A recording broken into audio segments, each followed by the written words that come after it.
And we are live. I'm your host, Jay Hill, with Studio 6 Paranormal Podcast with my co-host, Shane Feek. And our esteemed guests, we have Doug and Francis Weber from Beyond the Veil Investigations. Welcome. Hello, Thank guys. you for having us, guys. Yes, thank you. Yeah, thanks for coming on. Yes. So I basically usually like I said, get into the questioning. I let the people just talk. Tell us a little bit about yourselves, how you got started. We can go from there. Well, we're originally from Arizona. Moved up here to Cleveland, Ohio, about 9.5 years ago. Just out of the whim. Our daughter was 2 weeks old, and I had a friend who lived up here, and we asked her to look for a house for us. And so we're like, heck with it. We worked at a school, and we're like, let's just cash in our retirement. Let's go somewhere and start somewhere new and try something different. And so that's Learn how we about got snow. here. What's that? Learn about snow. Oh, Yeah. Yes, very quickly. That first winter took some getting used to. I bet. So tell us a little bit about how you guys came together and decided that you guys wanted to investigate. We're into the paranormal. Well, it actually was because of the first house we lived in. I've had experiences my whole life. We have 2 older children who had experiences when they were younger. But it was when we moved up here and we moved into this house that my friend found for us about probably not even 2 months in, just little things started happening.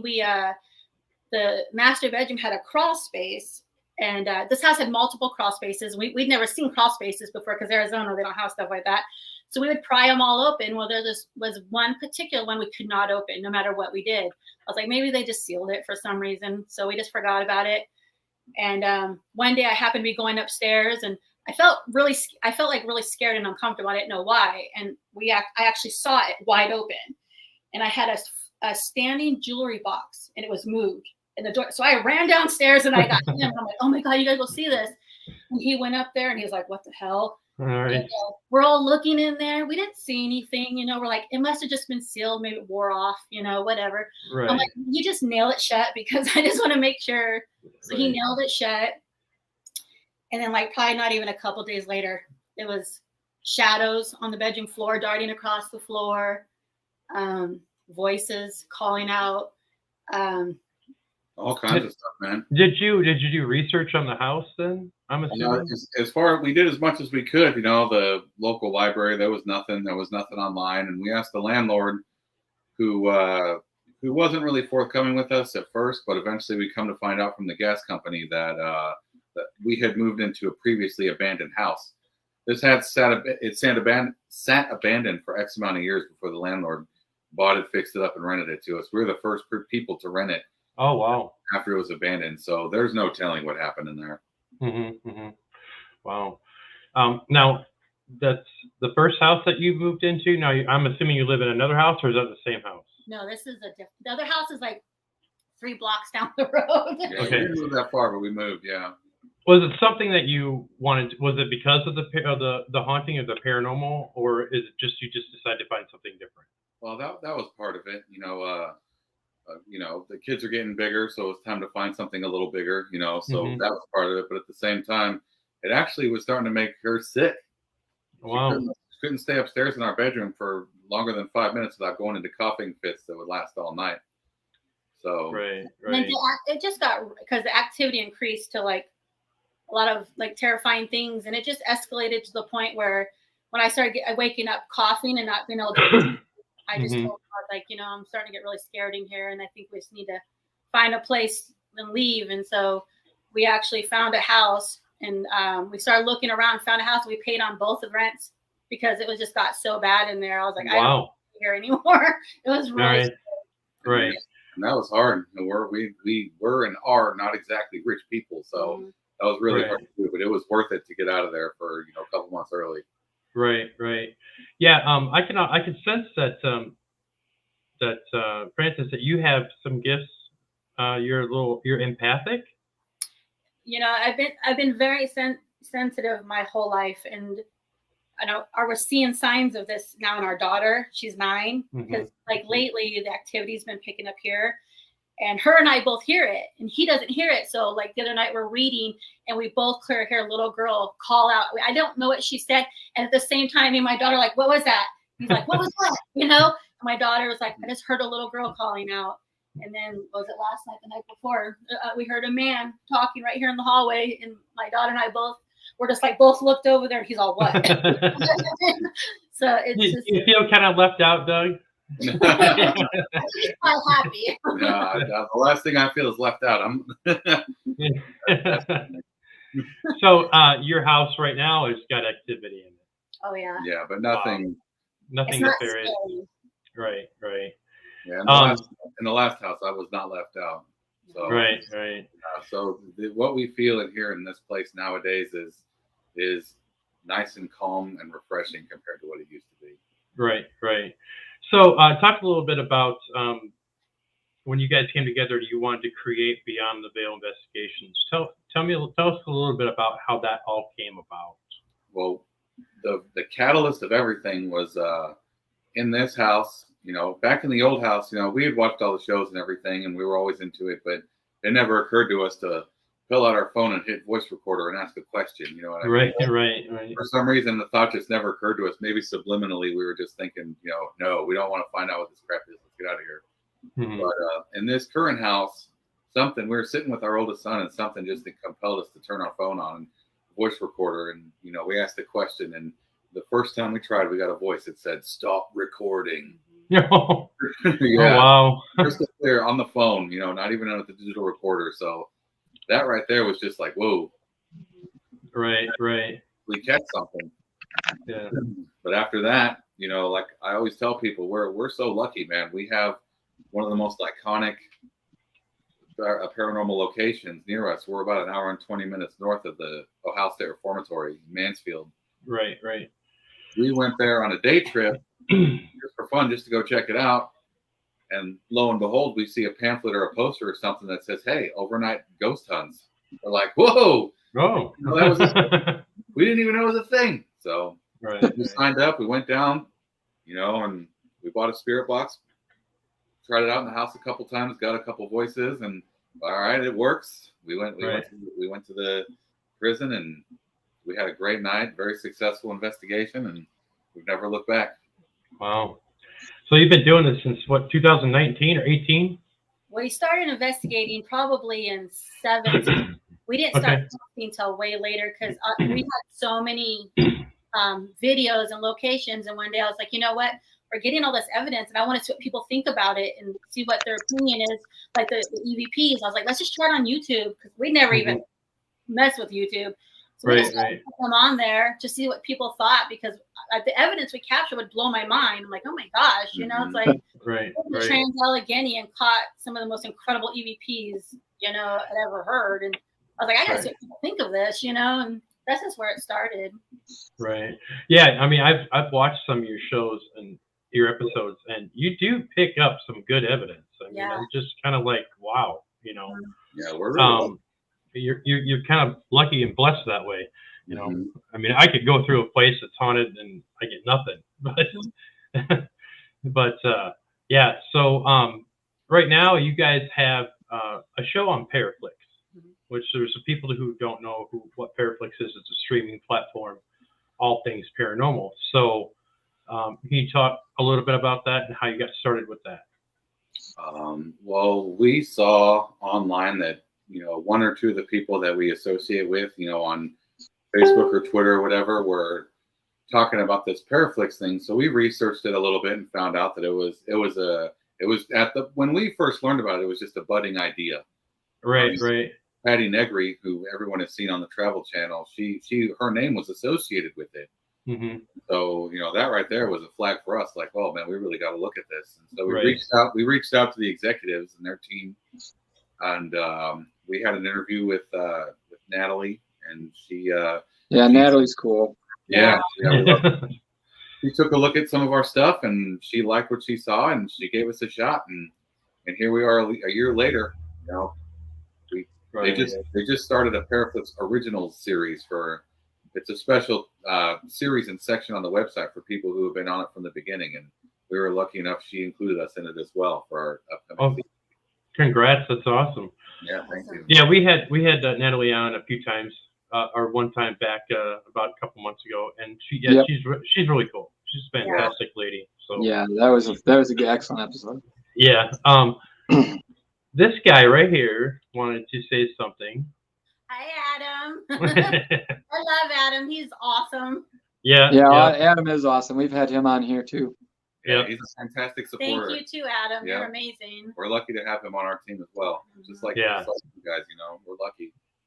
Yeah. We had him on our show over the summer, and he just kind of popped in when I had a cancellation, and we actually had that video up where we actually got some spirit ball activity to some of the questions that we were asking and what he was talking about, and yeah, it was a great time. It was pretty cool. So yeah,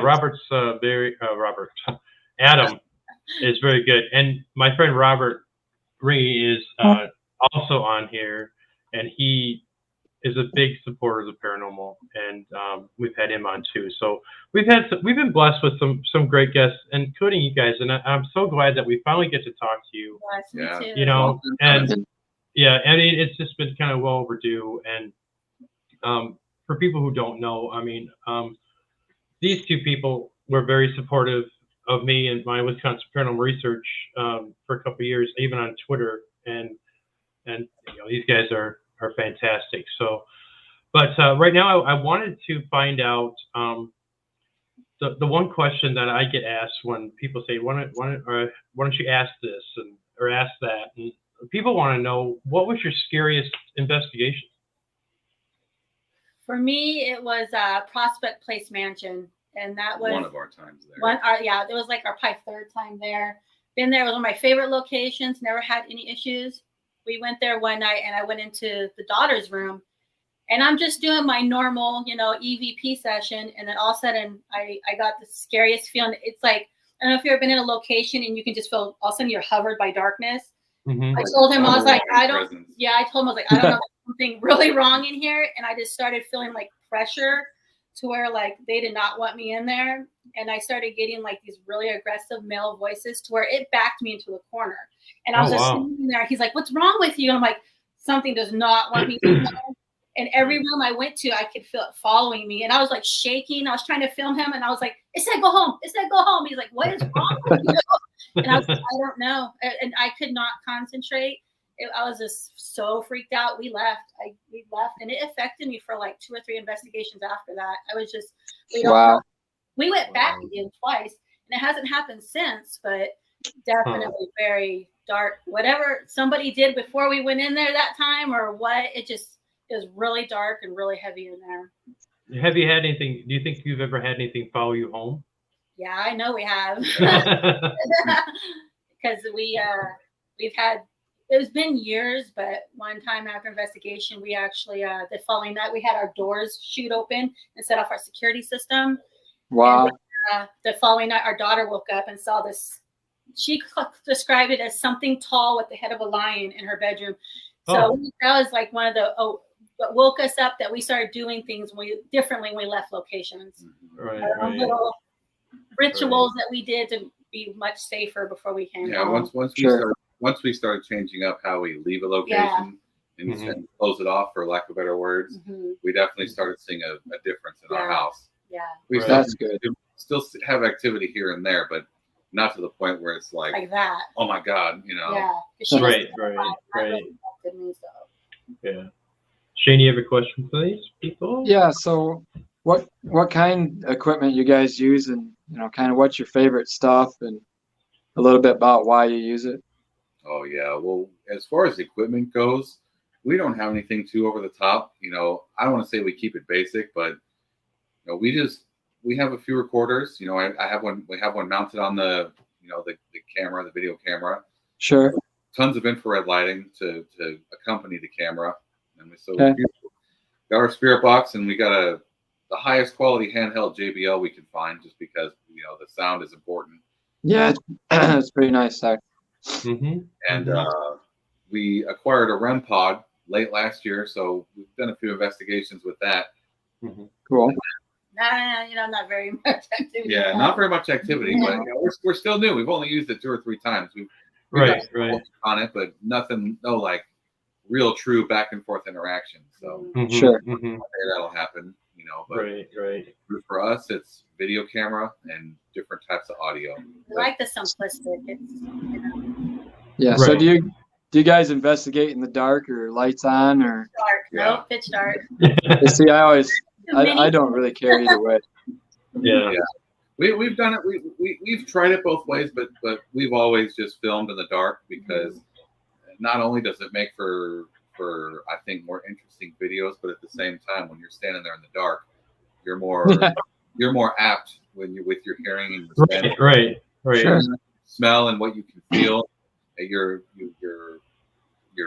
sensitivity to energies around you. I feel like you're more susceptible to it. So. Yeah, you bring up a good point when you kind of take away one of your senses like that. I guess that your other one's kind of heightened up, especially if you can't see. Yeah. Yeah. You know what Sure. I mean? So yeah, that's And when you're in a location, like just for an example, Hillview Manor, you're in a location, the one north hallway, which is as far as your eyes can see, the doors are open and you've got moonlight coming in from the windows.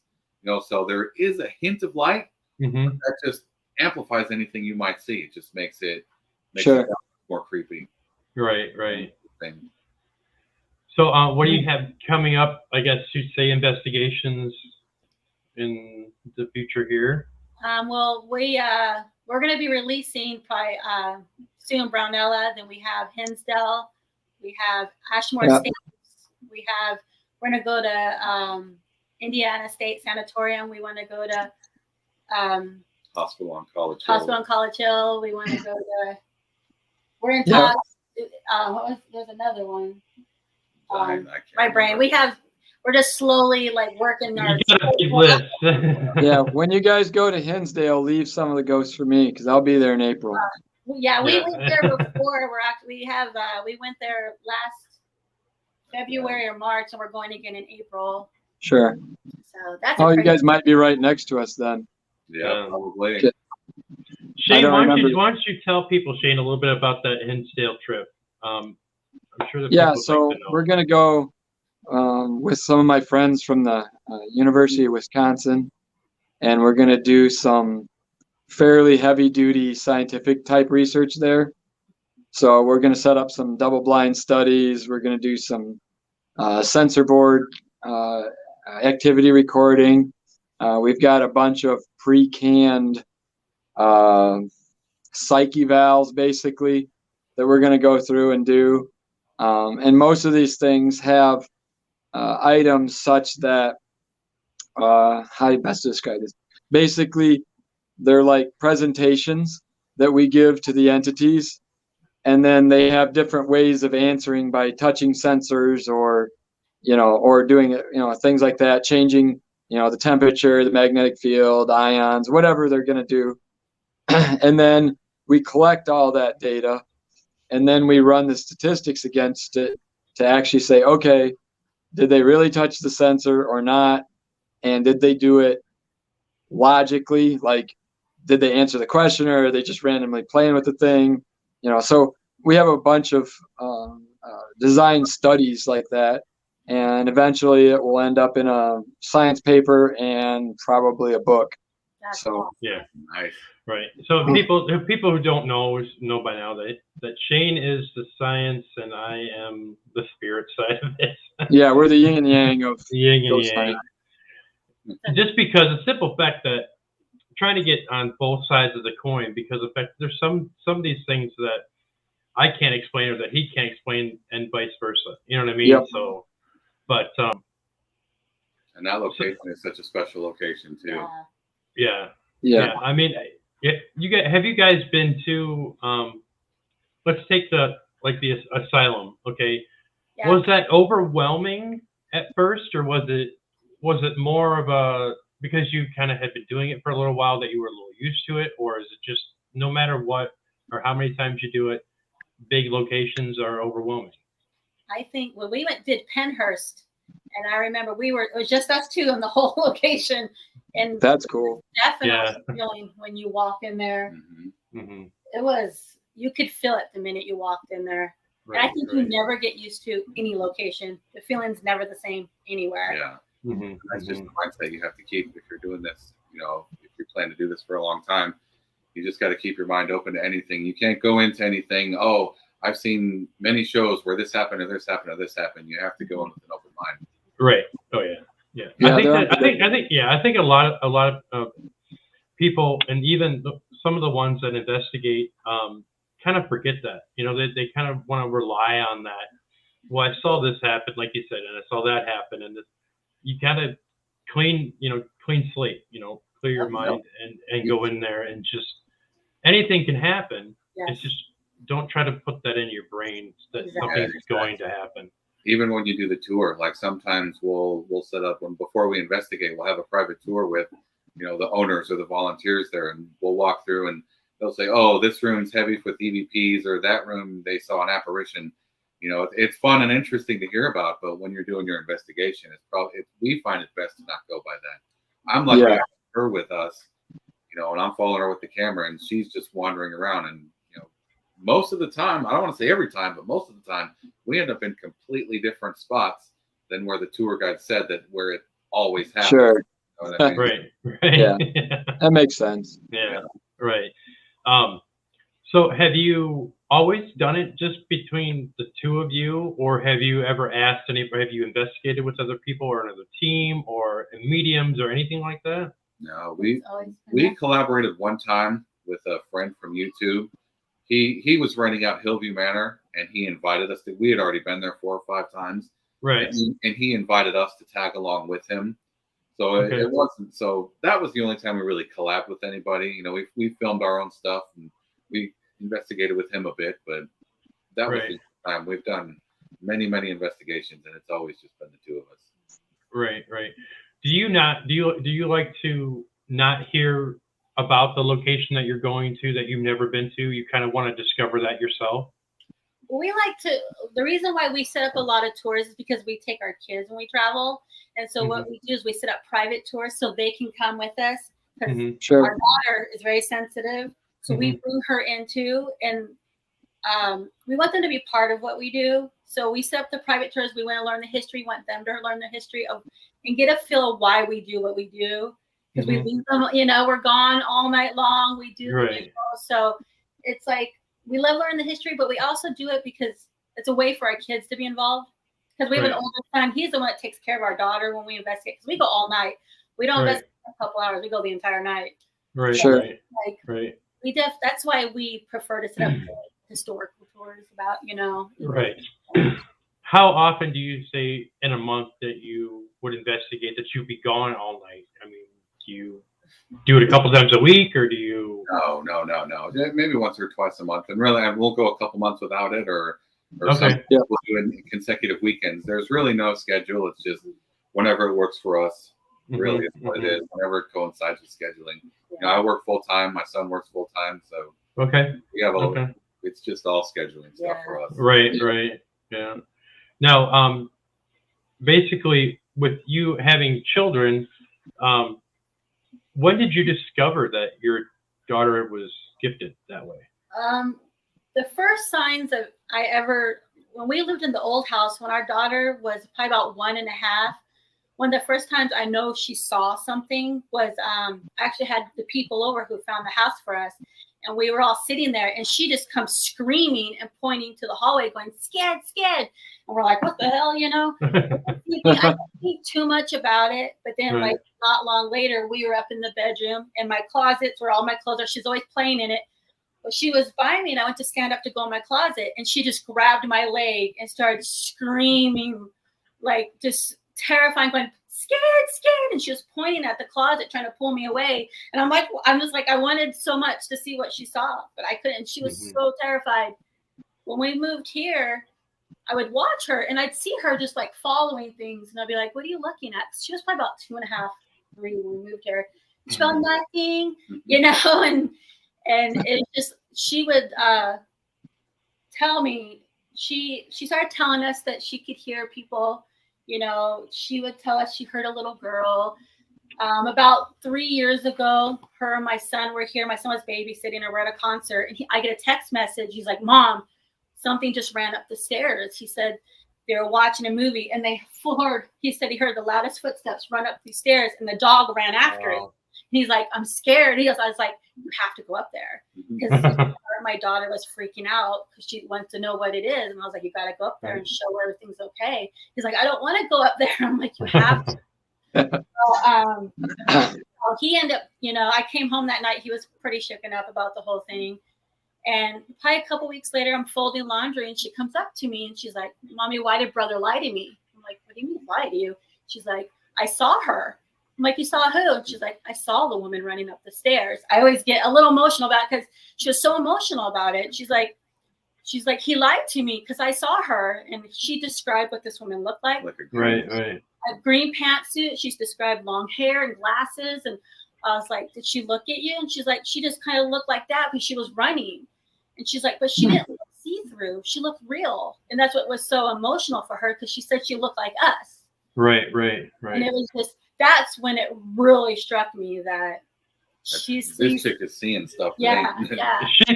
She's got some mad gifts. Let me tell you. So I just made sure that she knew I believed her. That was the first thing I did. I believe you. And she's like, and she comes to us all. She hears voices in her room. You have no idea how many times she ends up in my bed because they're talking in her room, or she feels someone standing over her. And it's just them feeling like they can come talk to you and you believe them is like what's helped her so much to. Right. Oh yeah, that validation is key, really key. Especially with children. Yeah. Because they want you to believe them. I mean, there's kids through eons saying, "I have an imaginary friend," and this and that. When they're 5 or 6 or whatever. How many people actually take the time to believe them when some of these kids probably do have an actual imaginary friend that they can actually see, It's not so imaginary. Yeah. Right. Yeah. You know what I mean? So, so I think that's great that you are able to support her like that. And how old is she now? She's 9 now. She's 9. Okay. And she has conducted an EVP session in the basement of the Mayflower building at Pennhurst. Yep. And Wow. she did a little bit of spirit box on the 2nd floor of Ashmore Estates. Yep. So, Wow. yeah. She has, from what I'm gathering, she has a very bright light, just like you do. Yeah. You know what I mean? I mean, just like very, very bright. So she's very smart.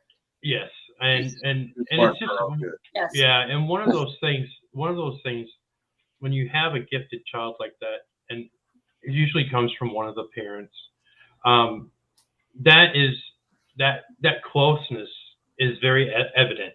You know what I mean? It's just that relationship is very important. So yes, very, very much. Thank you for doing that. I mean, there's some parents that just don't want to believe their kids, even if they're not into it, but they just, this is Robert, and talking about being close to children like this who are gifted. Oh, nice. 15 children of the paranormal. That's cool. Wow. Yeah. That's cool. Yeah. Thank you, Robert, for doing that. Yeah. So when we talk about that and talk about, how gifted your child is, and it's important for people to know that there are children out there that have these gifts, and they're not imaginary, and they're not, to be kind of pushed aside, because there's so many people that just don't want to deal with that. So many parents are like, you're talking crazy or whatever. It's just kind of like, it's kind of a wake up call for, I think the times are changing. So a lot of more parents are starting to realize that something's going on. Exactly. Yeah. So yeah. So let's talk a little bit about, we talked a little bit about your spirit box, a little bit that you use. Have you had anything that you heard clear as day that you really kind of stuck with you, Doug, that something that you heard that you like really affected you? Well, we've gotten hundreds of spirit box voices, and I can think of some that stick out.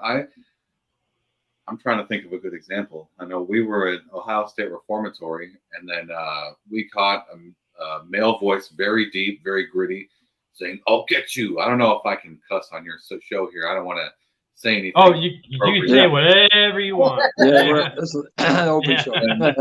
It was my very first investigation. I'm sitting there holding the recorder in this hand, the spirit box in this hand. I'm like, I'm very amped up and excited. He said, "I'll get you by fucking you." Oh. Yeah, it was really freaky. That was our very, very first investigation, man.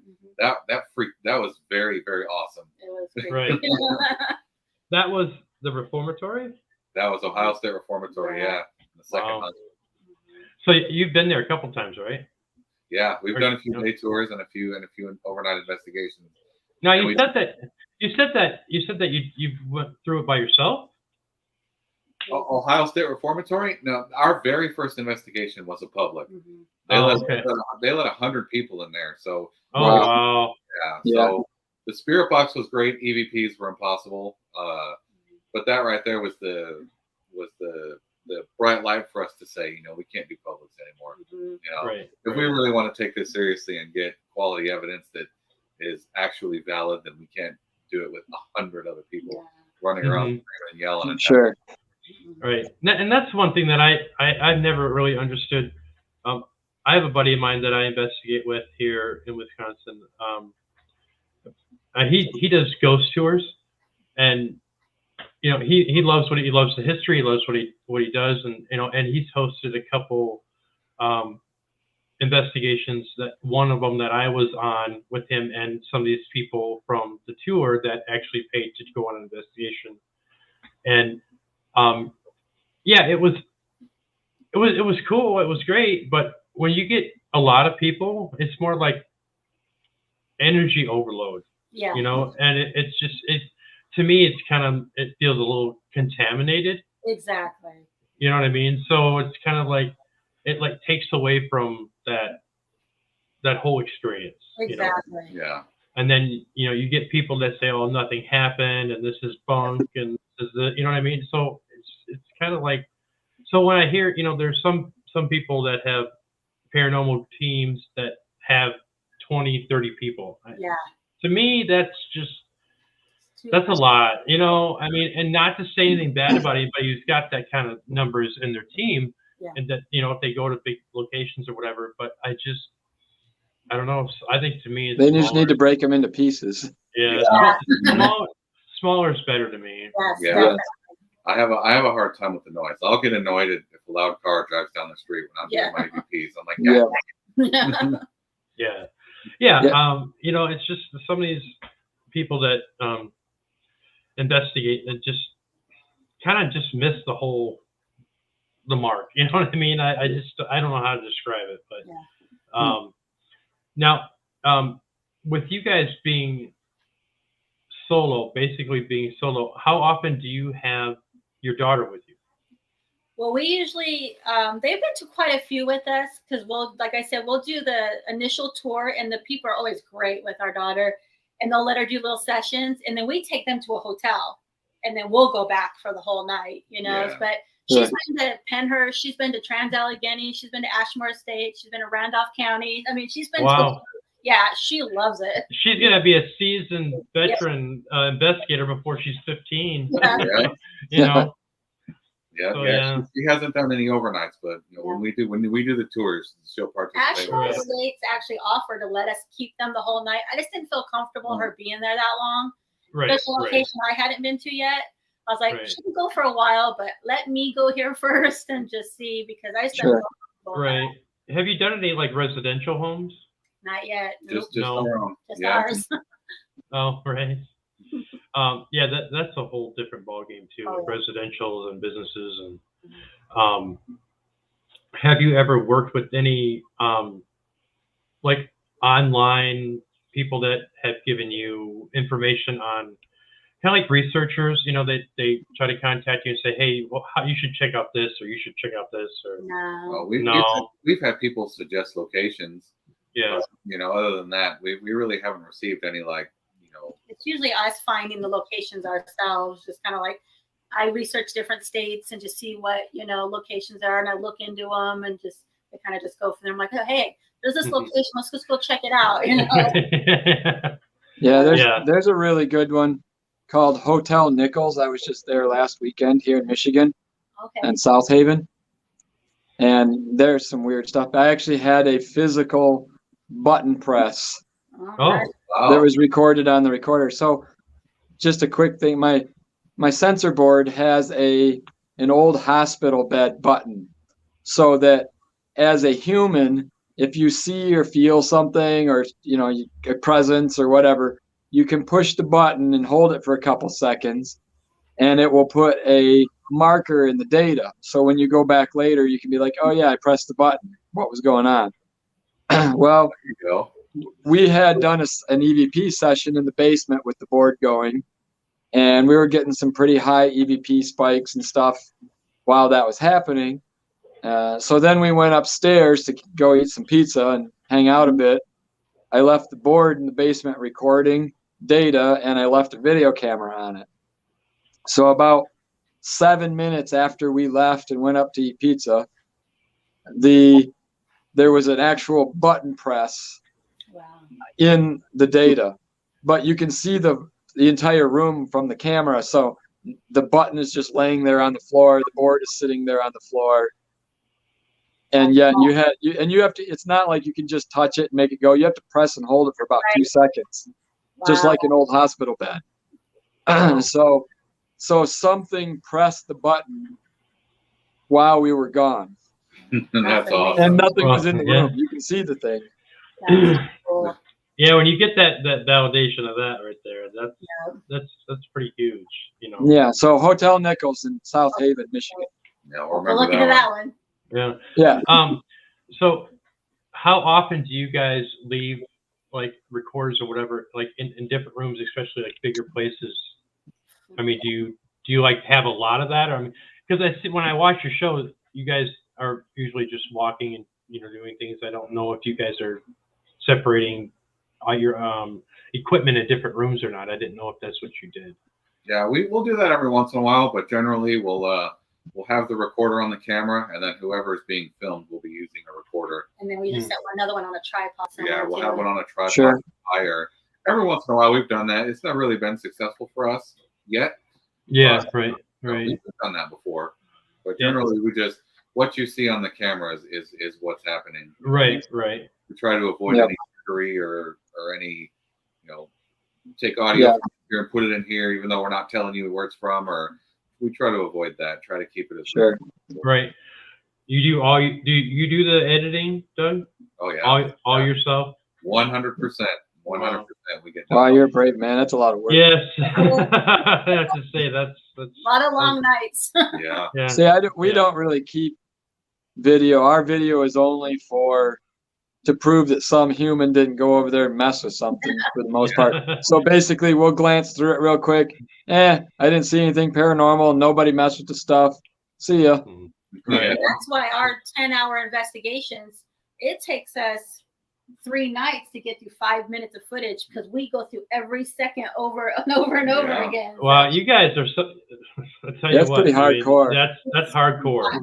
That is. I mean, I did See, that most when of I my first stuff, the started. computer does it for me. So Yeah. we sit at that computer every night. We're like, Even if there's a spirit box voice, we'll record it. We'll record it on a phone or some kind of recording device. We'll play it back on our headphones, slow it down to half speed, and see if we can That's why every spirit box voice you see that we outline on the bottom, like subtitle, that is 100% what it's saying. we slow it down. We replay them at least 40 times, because we want to make sure we know what we're putting out there, not guessing it. sure. Right.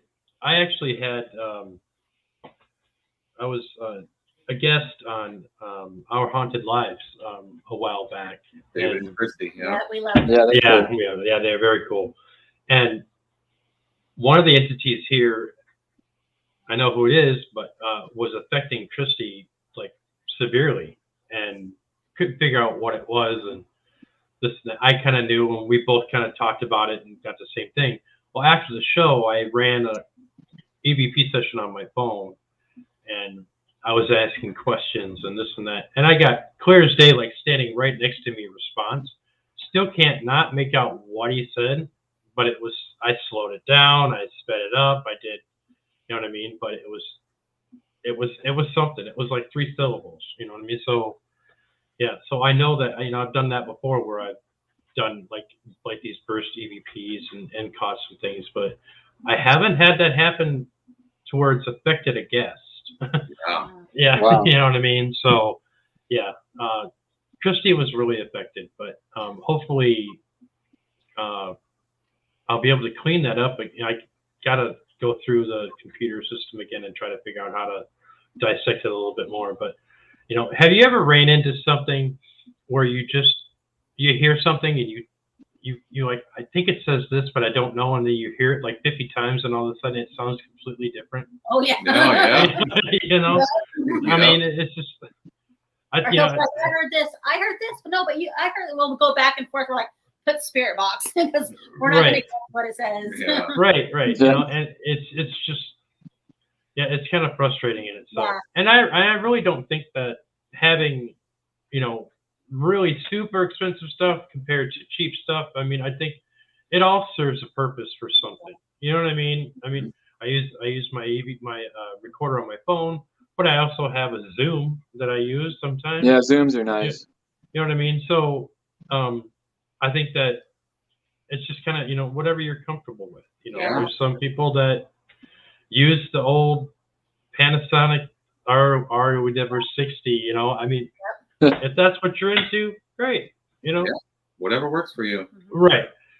I think that everybody's investigation style is different. Yeah, mine's definitely different. Yes, it is. I would agree. I just don't. I think everybody's different. You know what I mean?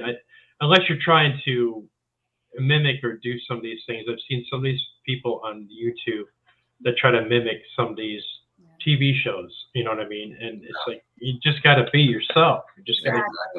You got to do your own thing, be your own true, genuine self, and try not to copy or be like somebody else. Exactly. You know what I mean? So. And if you're making a YouTube channel like we did, do what you can to make it genuine and unique. Right. Yeah. And that's the biggest thing right there, is being genuine and unique. And when I watch you guys' show, and I see that you guys change things up, sometimes, and you do things a little bit differently, but it's your thing. That's your style, the way you do it. And I like the way you guys investigate. I think it's pretty simple, straightforward to the point. And I don't envy you, Doug, on your editing, because that's got to be a bitch.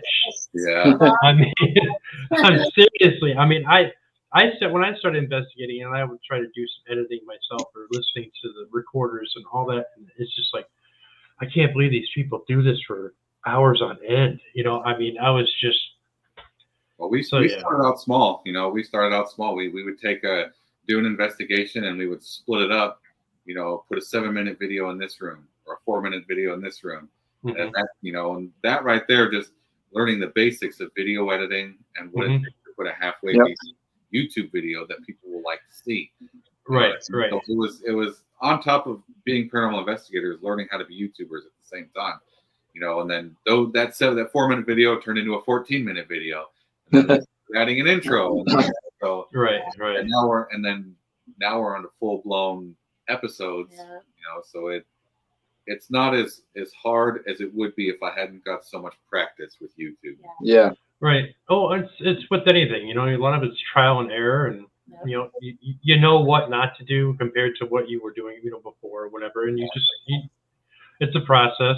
I mean, there's some things with even my show, I had to do some different things, and I was making videos, promos for people, and I really liked doing that, but realized how much time that actually took out of my life. Yeah.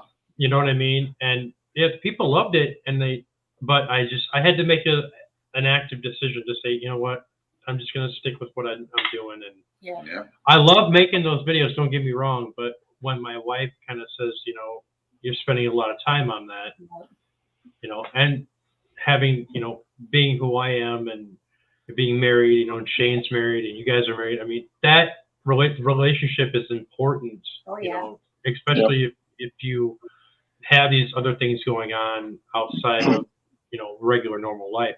And I just think it's great that you guys are able to do that together. Yeah. You know, I mean, there aren't a whole lot of people that I know of, or even that I'm friends with, that are a husband-wife team. You know, so yeah.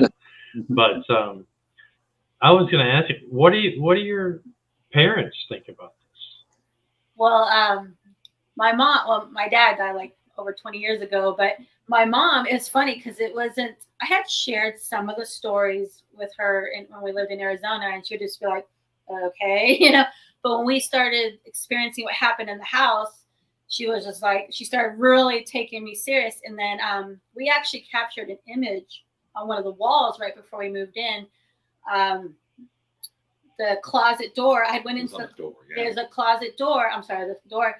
I opened it and he's like, get the fuck back here. I'm like, what? And he's like, come here. And so I walked over there and he turns me around, and I'll send you the picture, Jay. I've only showed it to one other person, but clearly on the door, there's an image of this. I don't know what it is. It's got horns. You can see the legs. You can see the wings. And I was just like, what in the world? And we called our son up here. We're like, look at that, to see if he saw what we were seeing. He was gone. He's like, oh. I sent the picture to my mom in Tucson, and she's like, what is that? I'm like, that's my closet door. And she's like, you guys need to get out of that house. And I'm like, well, you can't just drop everything and leave, you know? Right. But she once we lived there, she really started taking me more serious about things I'd shared before in the past with her. And now that she's a huge supporter, they watch all our stuff and everything. And that's good. So, but yeah, she when I used to tell her stories, and when I lived in Tucson, she'd be like, "Oh, that's weird," you know. And when we lived in this house, and I really started telling her what was happening, and I sent her this picture, it just kind of like it really opened her eyes to things I had told her before. So right. It was pretty scary, the picture. When you see it, you'll know why. You'll see our daughter's baby cribs right next to that door too, in the old house. Wow. It's pretty terrifying.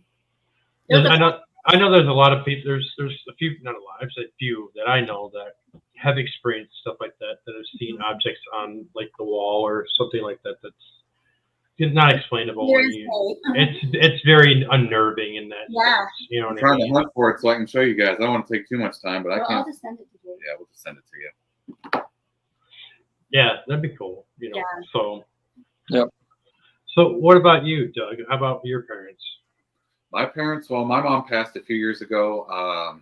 Before she passed, she was pretty supportive of it all. She wasn't exactly into it, but you know, she thought it was cool and everything. But my dad, once my mom passed, he's gotten full blown into it now. He wants to go investigating. He's gone That's cool. Bigfoot hunting a few times. Oh wow, there's a lot of that up here in Ohio. So oh yeah, very into it, very supportive. He thinks it's great. Oh, that's good. That's good. What do you guys think about cryptids?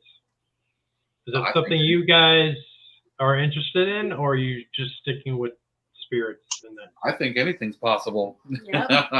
I've had a ghost talk to me, you know, so I'm not going to say one way or the other, but right. I think that, of course, it's possible. You know, one day if we're ever invited to go on something, I think we'd go, but we haven't yet. But I think it would be a real fun experience and a real great adventure. Make a family camping trip. Yeah, that's exactly. Right. Parabolic Mike. That's right. Yeah.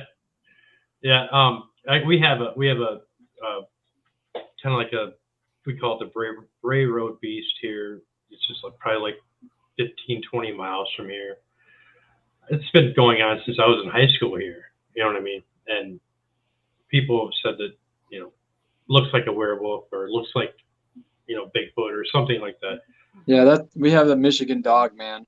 Yeah, and you know, and I think every state probably has something. The grass man here, the Ohio grass man. Yeah. Oh. Grass man. Wow. Mm-hmm. Well, that's about all there is in Ohio, so. Yeah. Yeah. So. Yeah. So is like Ohio someplace that you think that this is where you want to stay, or is this someplace or you think you want to move somewhere else?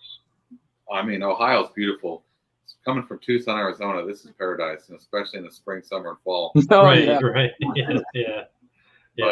But yeah, one thing that people don't realize is how, especially if you start driving south in the center of the state, that it is unbelievably beautiful here. So Yeah. we can end up sitting here. We can end up in North Carolina along the beach. You know, you never know where life will take us. Right. Right. Now, have you investigated on anything on the East Coast? We have invested. The farthest we've gone is Pennhurst, which is in Philadelphia. Okay. We've done a few locations. Of course, Hinsdale House is in Western New York. Right. Wildwood Sanitarium is like 17 miles from there, so we've done both of those locations. But that's about as far east as we've gone. You know, we'd like to make it up to Letchworth someday. Yes. Up in northern New York, that'd be great. Oh yeah. I would like to go to Gettysburg. Oh yeah.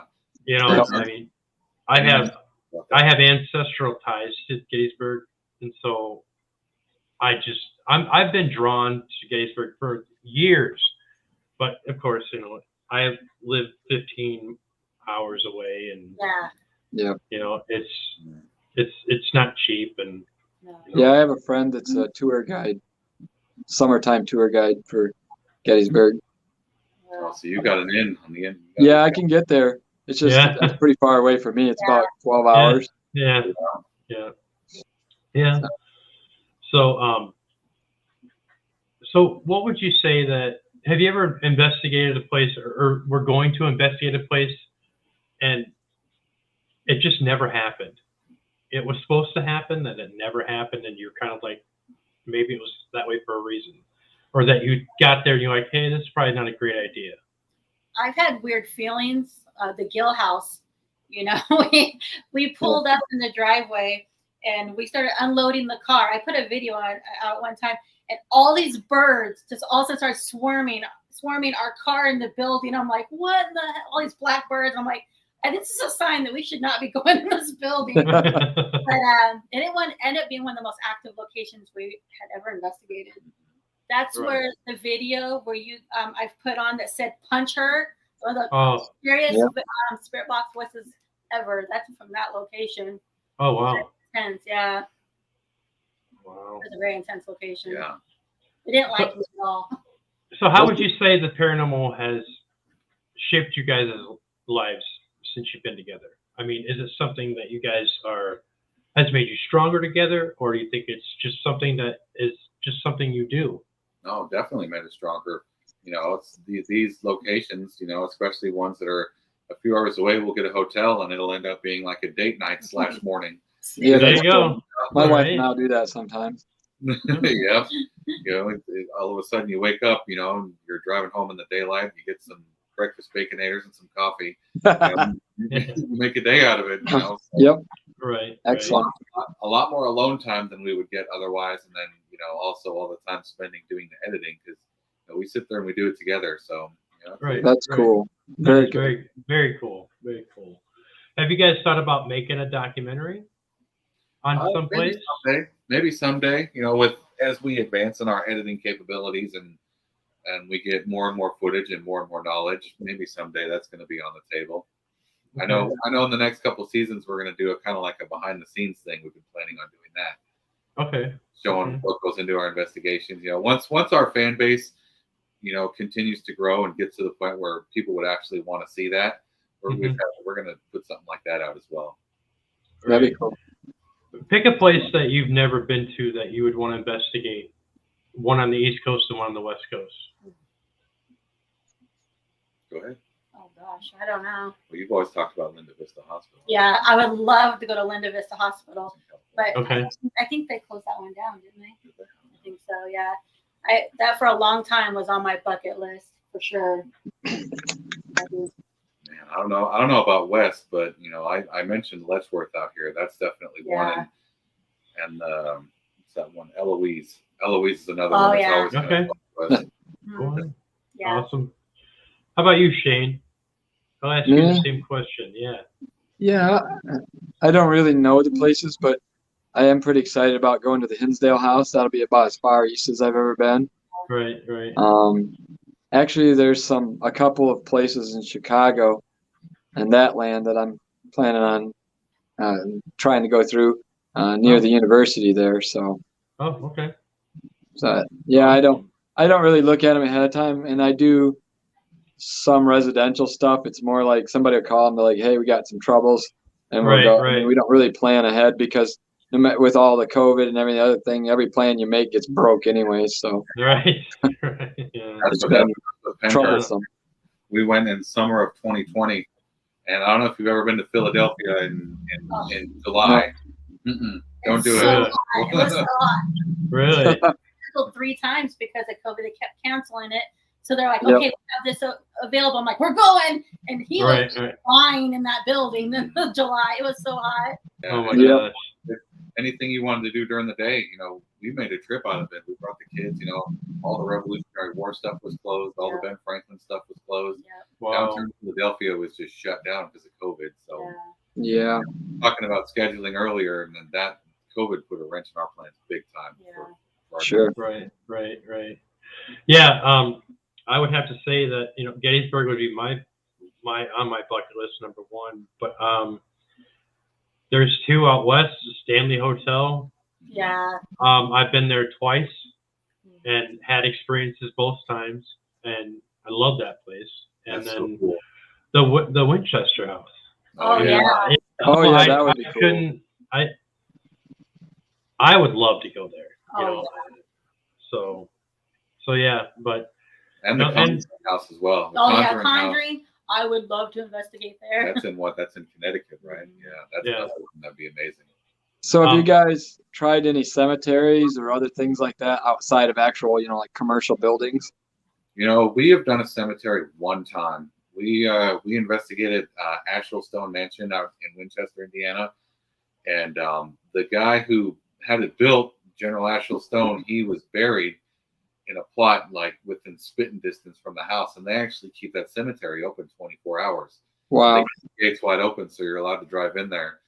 That was the one and only time that we have done any investigating at all in a cemetery. It was like 3 in the morning. And props and kudos to anyone who does that, because that should Yeah. See, my Great. daughter and I, we did a cemetery, a local one that's way out in the woods. It doesn't really have a town associated with it.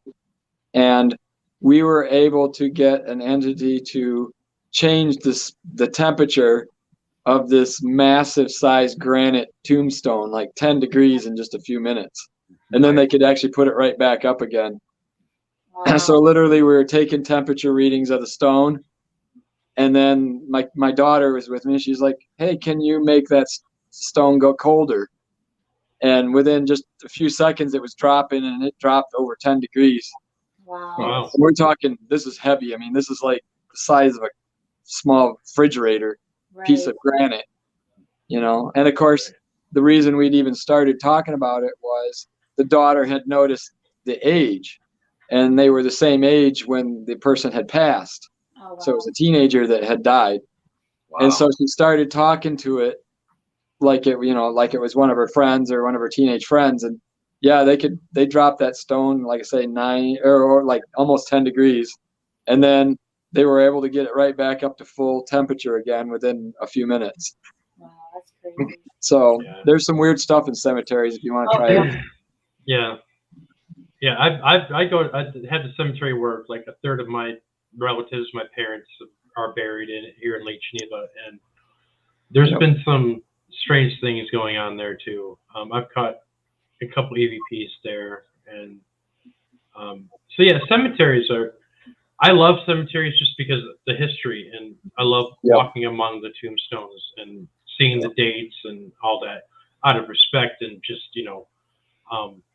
so yeah, I mean, there's a lot of people that don't look at it that way, but I think that it's really important to make sure that everybody has respect for the cemeteries. You know what I mean? Yep. So, but yeah, so you guys are you have something new coming up on Paraflixx soon, or are you like? Oh, yeah. We've been working real hard on Brownella Cottage. It's a guy named Bishop Brown. He was actually the first person in modern times to be excommunicated and banished from the Episcopal Church. Huh. And this was a cottage he had built, or he built for his wife, and lived in it till he died. It was a very intense investigation. The history and the story behind it are just simply incredible. We're really looking forward to putting this episode out. Awesome. That's so sweet. Oh man, that sounds so cool. Yeah. I mean, He was he started preaching communism. It was something that he believed. He hated capitalism, and his heroes were Stalin and Marx, and wow. he started preaching it to his congregation, and the Episcopal Church said, you know, stop or you're out, and he Right. so they kicked him out, and then the Catholics picked him up, and he did the same thing for the Catholic Church, and pretty much till the day he died. Wow. Yeah, That's crazy. very very interesting. Yeah. So we're pretty much out of time, but I wanted to say thank you very much for coming on, and this has been, you know, an awesome time. I mean, Yeah, thanks for having you guys are fantastic. Yeah, this is great. Why don't you tell people where they can find you and, you know, some of your links? Oh, well, we're on, you know, like we talked about, we're on Paraflixx. Please subscribe to Paraflixx and check out. There's not just us, there's hundreds and hundreds of, you know, awesome content producers on there. Well worth the you know, the few bucks a month, you know, stuff you're not going to see anywhere Sure. else. Right. That is fantastic. And, you know, of course, we're on Twitter, Facebook, and TikTok. we put up a TikTok channel recently that's been doing very well. Yeah, I've been watching some of that too. Yeah, I've seen And that. just little bits of evidence, you know, nothing special or crazy, just any cool EVPs or orbs or spirit box voices that come through. We're just throwing it on there and been getting some pretty good love on that. So yeah, we're out there. Come say hi. Awesome. Well, that's all we have time for now, folks. Thanks for tuning in. I'm your host, Jay Hill, with my co-host, Shane Feek, and we want to bid you adieu and thank you for watching, and we will see you next time. Bye. Bye.